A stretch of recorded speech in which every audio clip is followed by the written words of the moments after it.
Muy bien, vamos a continuar con las clases del sistema nervioso central, continuando con cerebro, y en esta oportunidad vamos a ver formaciones interhemisféricas. Como dijimos anteriormente, la clase es formaciones interhemisféricas.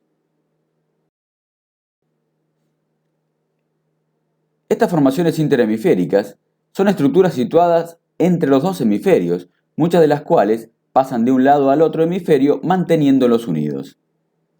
Estas formaciones interhemisféricas son el rombo optopeduncular, que fue descrito en la clase anterior, el cuerpo calloso, el septum lucidum, el trígono cerebral, la tela coroidea superior y los plexos coroideos, la epífisis o glándula pineal y comisuras grises y blancas.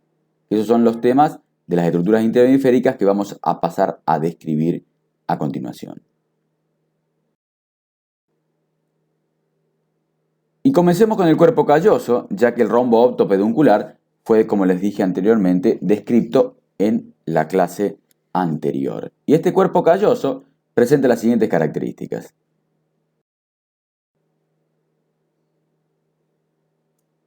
Es una estructura fibrosa situada en el fondo de la cisura interhemisférica y sus fibras unen a puntos anatómicos funcionales idénticos y simétricos hacia la corteza de ambos hemisferios.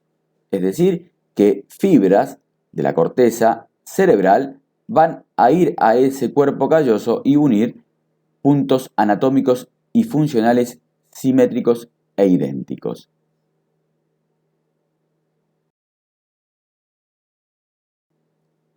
En un corte sagital, el cuerpo calloso tiene una forma de una herradura con concavidad hacia abajo, y si lo vemos o observamos de la cisura interhemisférica, va a tener una forma rectangular, como lo vemos en la imagen de la izquierda. Este cuerpo calloso mide de longitud 10 centímetros, mide 1 centímetro de altura y de ancho 2 centímetros.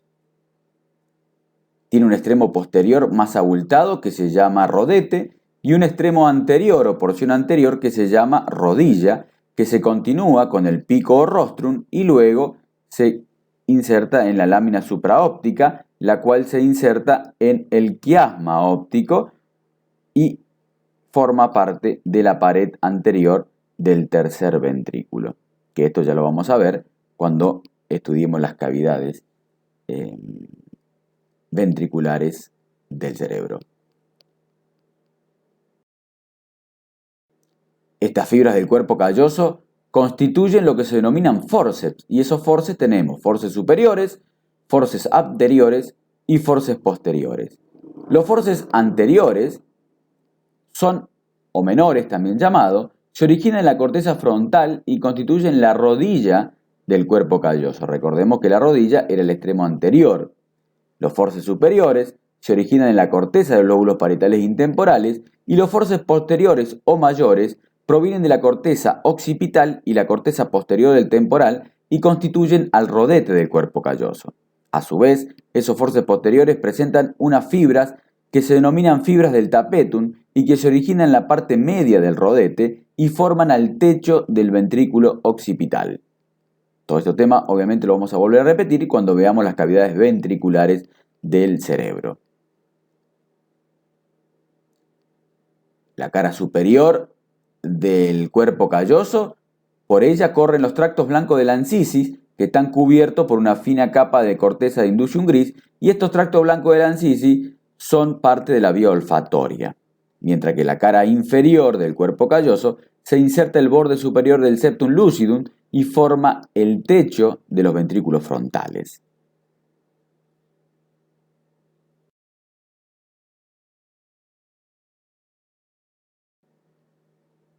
Bueno, ahí lo tenemos, al cuerpo calloso, una vista superior, donde se sacó parte de la cisura interhemisférica y que tiene forma rectangular y que por la parte superior corren los tractos blancos de la encisis.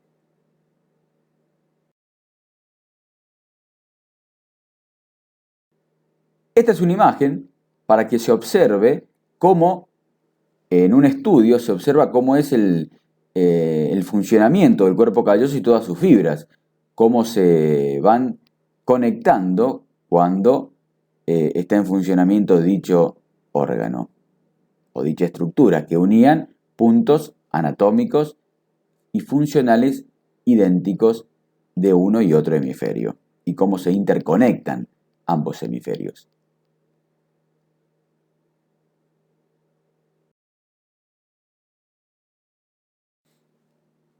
Pasemos ahora al septum lucidum. Ese septum lucidum está situado en forma de tabique en un plano sagital y en la concavidad del cuerpo calloso, separa a los dos ventrículos frontales y tiene la forma triangular con una base anterior. Ahí tenemos un borde superior de ese septum lucidum, se va a insertar en la cara inferior del cuerpo calloso y el borde inferior se va a relacionar con la cara superior del trígono cerebral. Y como dijimos anteriormente, va a formar un tabique que va a separar ambos ventrículos frontales. Aquí tenemos al septum lucidum en un esquema y en un corte frontal o corte de Charcot del cerebro. Y ahí tenemos que el septum lucidum presenta además dos caras, que son laterales, que miran hacia los ventrículos frontales, ¿sí? Y que formaban la pared interna o tabique que los separaba. Anatómicamente están formados por dos membranas, cada una por una capa de sustancia gris externa y otra de sustancia blanca interna, y entre ambas queda un espacio que es mal llamado quinto ventrículo. Ahí tenemos el quinto ventrículo en el esquema y en el corte. Recordemos que por encima está el cuerpo calloso y por debajo del septum lucidum el cuerpo del trígono.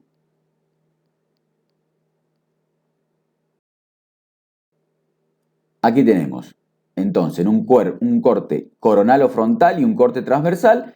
Ahí va a aparecer en rojo donde sería la ubicación del septum lucidum separando ambos ventrículos frontales. Entonces, para tener en cuenta, ya algo hablamos de los ventrículos frontales, que su techo estaba formado por el cuerpo calloso. El tabique que los separa es el septum lucidum.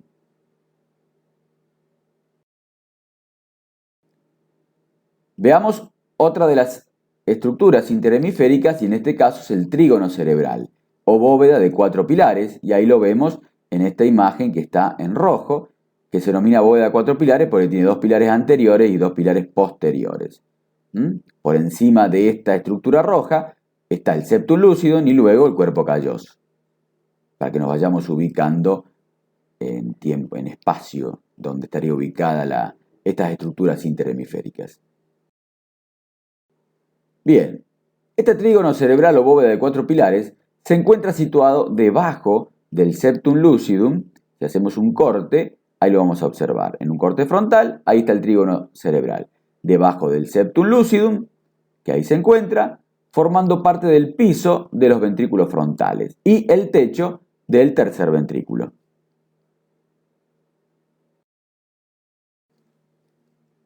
Y aquí lo tenemos al trígono cerebral, que está formado por dos cordones fibrosos de sustancia blanca unidos en la parte central.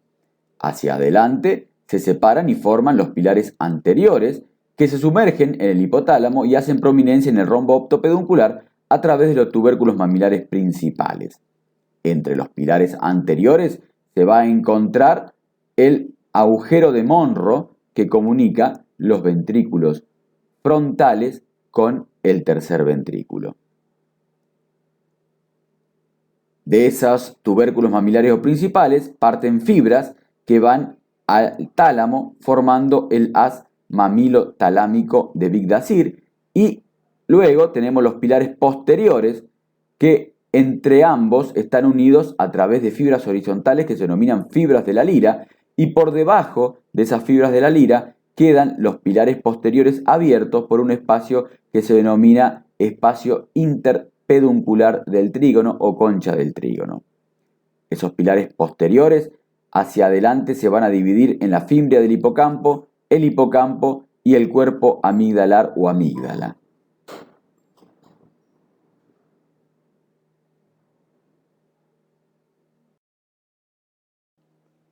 Muy bien, veamos ahora la tela coroidea superior, que para entender su ubicación tenemos que ver un poco de embriología. Entonces, cuando se está formando el feto, la pía madre, que está representada aquí en este esquema con esta línea verde, cierra a manera de cortina el espacio interpeduncular del trígono, por detrás del cual se encuentra el rodete del cuerpo calloso.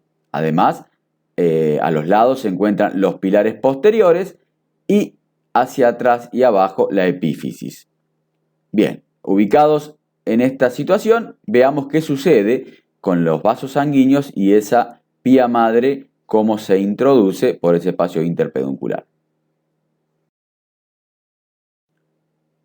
Y veamos que las arterias cerebrales posteriores van a dar origen a las arterias coroideas y estas arterias coroideas generan capilares que van a ir empujando lo que es la pía madre por el espacio interpeduncular del trígono y que de esa manera, al ir empujándolo a la arteria coroidea, va a quedar ubicado y tapizando la cara inferior del trígono, formando así la arteria coroidea superior y su ubicación final.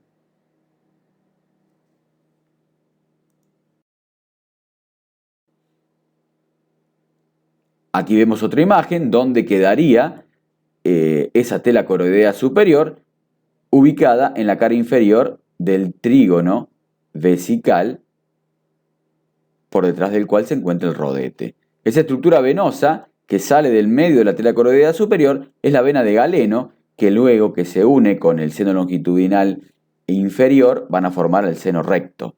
Ya lo vamos a ver ahora en otra próxima imagen.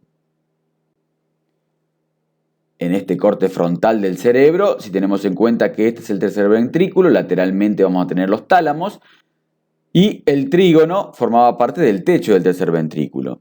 En la cara inferior del trígono se ubicaba lo que habíamos hablado anteriormente, la tela coroidea superior, y que lateralmente esa tela coroidea superior asciende y penetran a los ventrículos frontales y forman a los plexos coroideos, que esos plexos coroideos son los que va a ser encargados de formar el líquido cefalorraquídeo.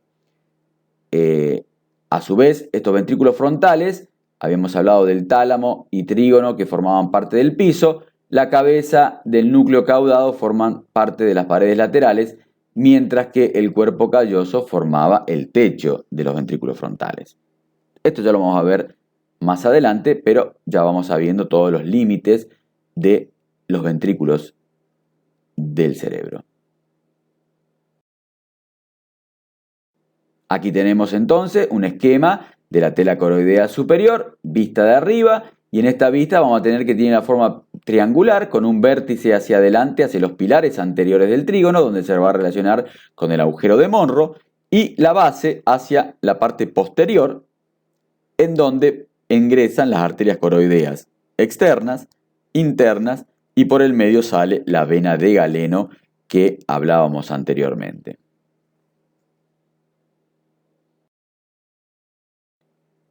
Estudiemos ahora la epífisis o glándula pineal, que es esa pequeña glandulita que está representada entre los tálamos por ese color rojo, puntito rojo que están entre los tálamos.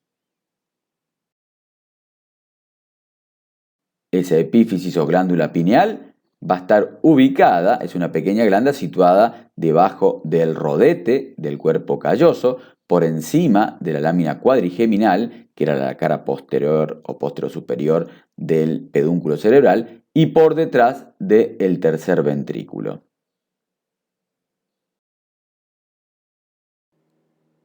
Ahí tenemos a la glándula pineal o epífisis, que tiene la forma oval y presenta 6 prolongaciones. Vamos a tener prolongaciones posteriores que se dirigen hacia los tubérculos cuadrigeminales anterosuperiores, prolongaciones laterales que penetran en los hemisferios y forman la comisura gris posterior, y prolongaciones que son superiores, que llegan al tálamo, que se denominan tenia thalamis, y delimitan en estos a los triángulos de la avénula, en donde se encuentra el ganglio del mismo nombre.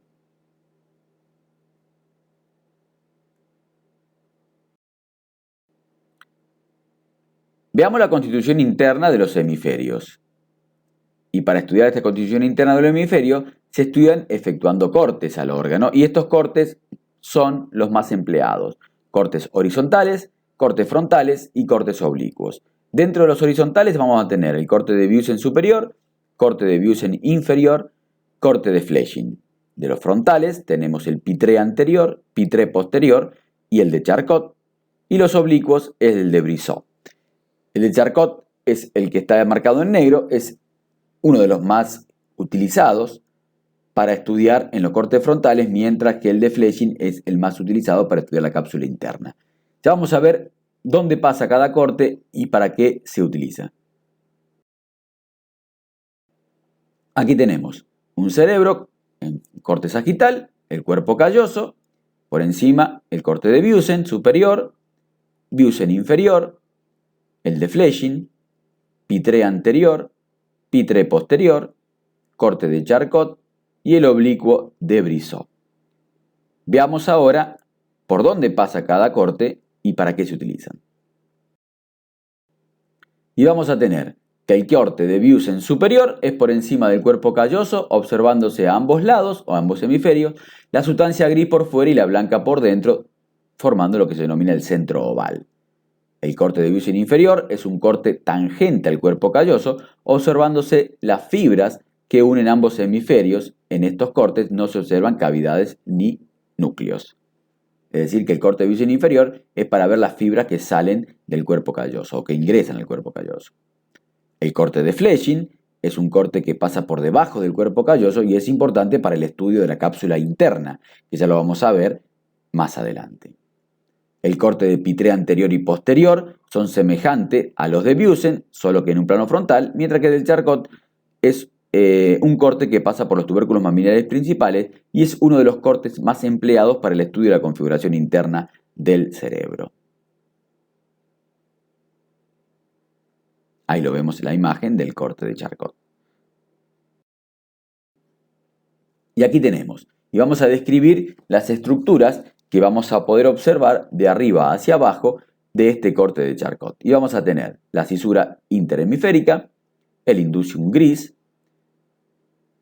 los tractos blancos del Ancisi, el cuerpo calloso, el septum lucidum, el trígono, la tela coroidea superior y los plexos coroideos, el ventrículo frontal, el tercer ventrículo, la cabeza del núcleo caudado,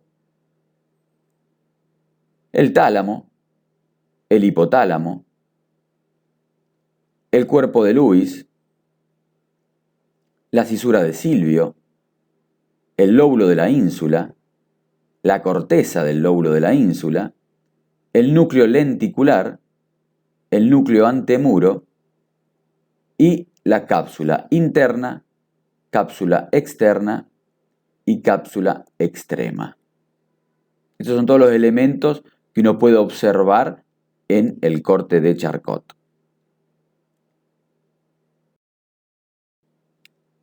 Estudiemos ahora las cavidades ventriculares. Y esas cavidades ventriculares tenemos que en cada hemisferio se encuentra un ventrículo lateral independiente uno del otro y entre los hemisferios hay un solo ventrículo denominado ventrículo medio o tercer ventrículo que se comunica con los ventrículos laterales a través del agujero de Monro. Y ahí tenemos en esta imagen, en un corte, una vista lateral y una vista frontal y en la demás que va girando, los dos ventrículos o cavidades ventriculares de los hemisferios y la media, el tercer ventrículo.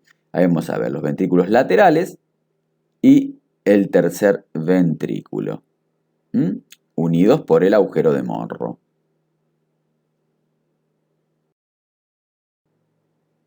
Aquí tenemos los ventrículos laterales, cada uno tiene forma de guante de box con tres prolongaciones, que son una prolongación anterior o ventrículos frontales, una prolongación lateral o ventrículos temporales y una prolongación posterior o ventrículos occipitales.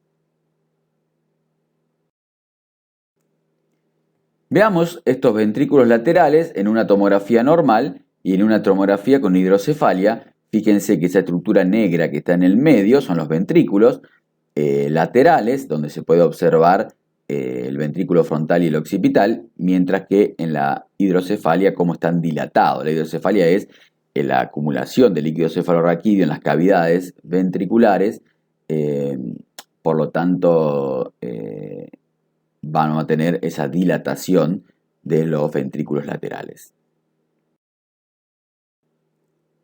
Veamos cómo están conformadas las paredes de estas cavidades ventriculares y comencemos con el ventrículo frontal.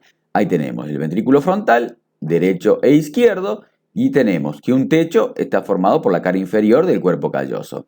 El piso está formado por la cara superior del trígono y el tálamo, ¿sí? Mientras que las paredes laterales están formadas por el núcleo, la cabeza del núcleo caudado, y lo separa el tabique central, que es el septum lucidum. Entonces, techo, cuerpo calloso, piso, trígono y tálamos, paredes laterales, externas, cabeza del núcleo caudado y el tabique que lo separa, el septum lucidum. Ventrículos occipitales estaban formadas por las fibras del tapetum que parten del rodete del cuerpo calloso, ese es el techo, mientras que el piso lo conformaba el espolón de Morán, que era la sustancia gris de la cisura calcarina. Entonces el techo, fibra del tapetum, piso, espolón de Morán, ventrículo occipital. El ventrículo temporal lo va a formar el techo, la cola del núcleo caudado. El piso, de afuera hacia adentro, está conformado por las astas de Amón, las fimbrias y el cuerpo abollonado. Veamos ahora al tercer ventrículo, y está formado por un techo que está delimitado hacia arriba por la tela coroidea superior y el trígono, la cara inferior del trígono. El piso está determinado por los hipotálamos y las paredes laterales externas por la cara interna de ambos tálamos. La porción anteroinferior del tercer ventrículo penetra al tallo de la hipófisis formando al infundíbulo tuberal, que es importante zona de los núcleos viscerales que tiene. Entonces, aquí tenemos el techo, el piso y paredes laterales. Nos faltan observar los límites anteriores y posteriores, que lo vemos a continuación.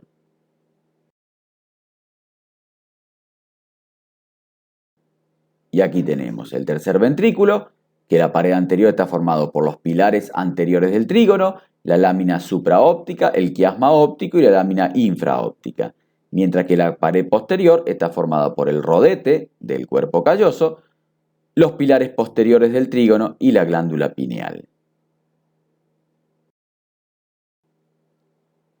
Comencemos a estudiar ahora los núcleos de la base, o núcleos del cerebro, o núcleos basales o ganglios basales. Y para esto vamos a tener la siguiente clasificación, que vamos a tener núcleos optoestriados, que van a estar formados por el tálamo óptico, el cuerpo estriado y el núcleo antemuro. Ese cuerpo estriado va a estar formado por el núcleo caudado y el núcleo lenticular, y el lenticular a su vez está formado por el putamen y el globus pallidus. A su vez tenemos los núcleos suboptoestriados, que están determinados por los núcleos hipotalámicos y los núcleos subtalámicos. Los hipotalámicos presentan grupos preópticos, grupo supraóptico, grupo tuberal medial o del tuber cinereum y el grupo mamilar, mientras que los subtalámicos están formados por la zona inserta y los núcleos subtalámicos de Lewis.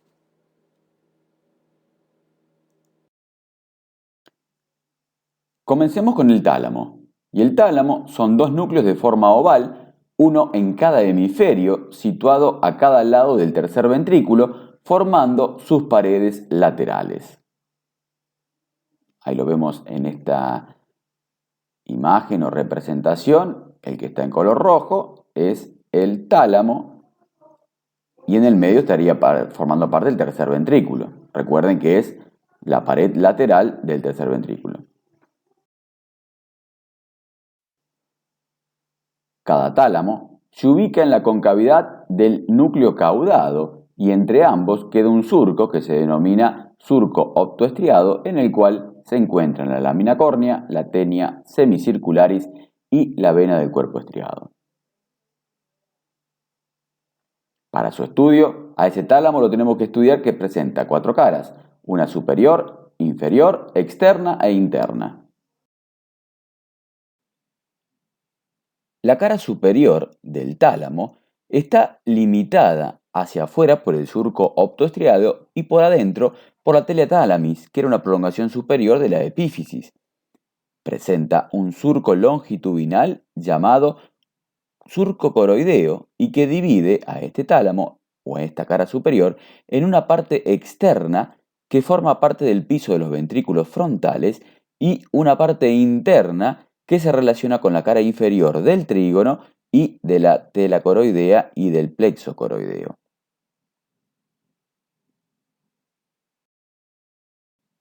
La cara inferior del tálamo se relaciona con los hipotálamos y por detrás de este con el mesencéfalo. Entre la cara inferior del tálamo y el hipotálamo se encuentra un surco que se denomina surco de Monro.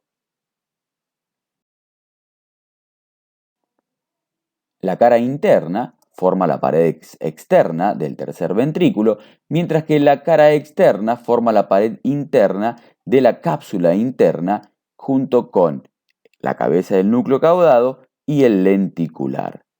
Esto ya lo vamos a volver a ver cuando estudiemos cápsula interna, cuáles son sus límites, pero ya algo vamos viendo. El extremo anterior se relaciona con los pilares anteriores del trígono y con la cabeza del núcleo caudado. El extremo posterior, también llamado pulvinar, forma parte anterior de la encrucijada y se continúa con los cuerpos geniculados internos y cuerpos geniculados externos, que se consideran parte del tálamo, y recuerden que estos cuerpos geniculados se relacionaban con los tubérculos cuadrigeminales anterosuperiores y posteroinferiores que eran parte de la cara posterior del pedúnculo cerebral. Hay que tener en cuenta además que uniendo a ambos tálamos se encuentra una estructura que se la denomina adhesión intertalámica.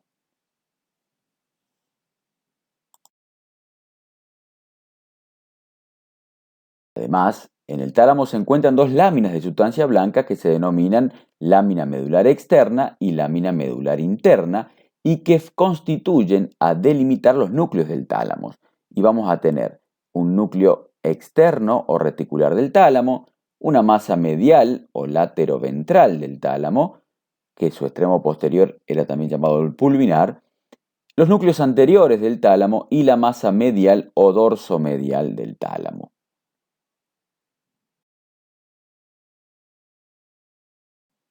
Entonces, aquí tenemos al tálamo, que vamos a tener la lámina medular interna, la lámina medular externa, y si hacemos un corte frontal a ese tálamo, ahí tenemos la lámina medular externa y la lámina medular interna, que son las que dividen a los diferentes núcleos o porciones del tálamo, en donde vamos a tener a los núcleos anteriores del tálamo, a la masa dorsomedial o masa medial del tálamo, a el núcleo externo o reticular del tálamo y a la masa medial o lateroventral del tálamo con su extremo posterior pulvinar y los cuerpos geniculados interno y externo que se encuentran en la parte posterior del tálamo.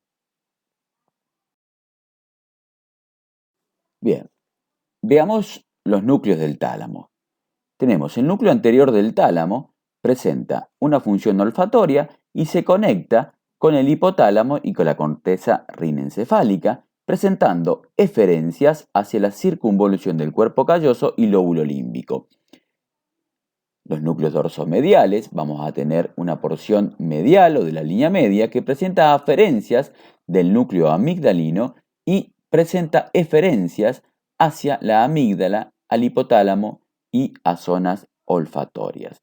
Vamos a representar las aferencias, es decir, que son fibras que llegan hacia ese núcleo con flechas negras, y eferencias, es decir, fibras que salen del núcleo con flechas rojas, para que ustedes se den cuenta.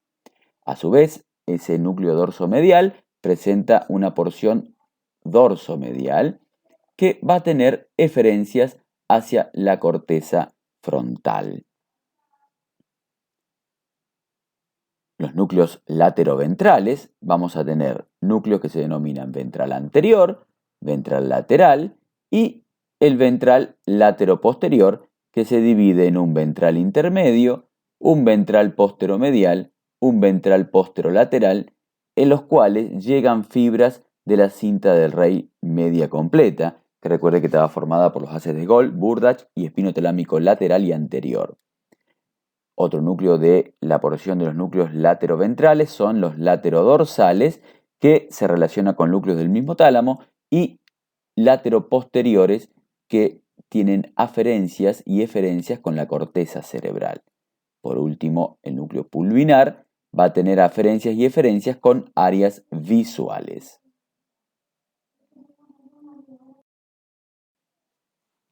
En este corte frontal del tálamo, donde tenemos la lámina medular interna y externa, que eran las que delimitaban las distintas zonas o núcleos, donde tenemos los núcleos dorsomediales, los núcleos lateroventrales. Por fuera de la lámina medular externa teníamos el núcleo externo o reticular del tálamo, que presenta eferencias a la sustancia reticulada del mesencéfalo.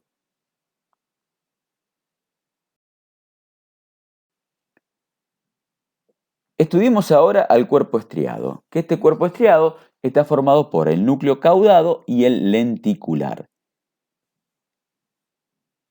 que lo vemos representado en rojo.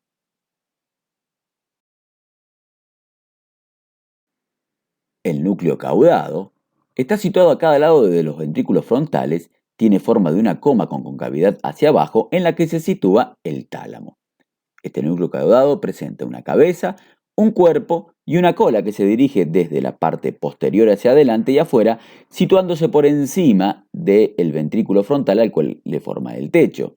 Esta cola tiene relación también con el cuerpo amigdalino.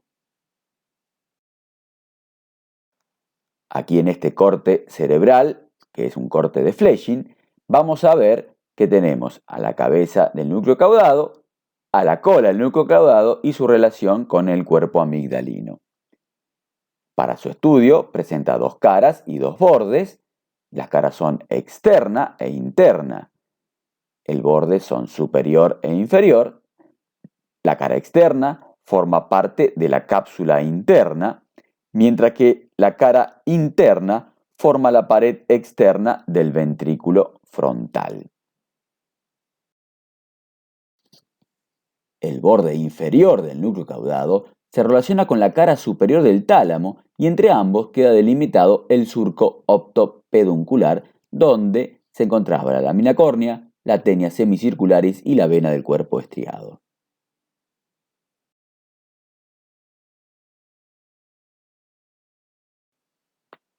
En este corte de Charcot veamos al núcleo lenticular.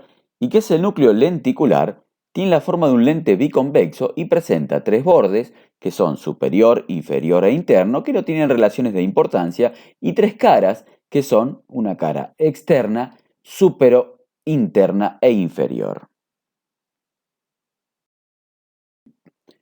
Veamos la cara externa.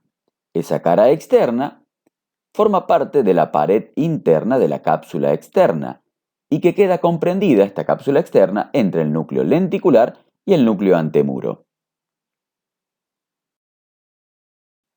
La cara superointerna es el límite externo de la cápsula interna que queda comprendida entre el tálamo y la cabeza del núcleo caudado hacia adentro y el lenticular hacia afuera. Por último, la cara inferior de este núcleo lenticular se relaciona con la sustancia blanca de los lóbulos temporales y forma parte del límite externo de la cápsula interna, donde el tálamo queda por dentro.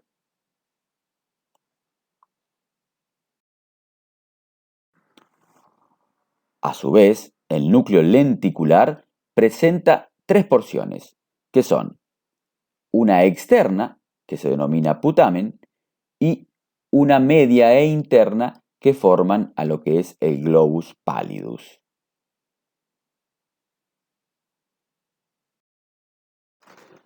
El putamen recibe aferencias de fibra córtico-estriadas provenientes de la corteza cerebral, principalmente de la frontal y de la porrolándica, fibras nigroestriadas provenientes de la sustancia nigra y fibras tálamo-estriadas provenientes del tálamo.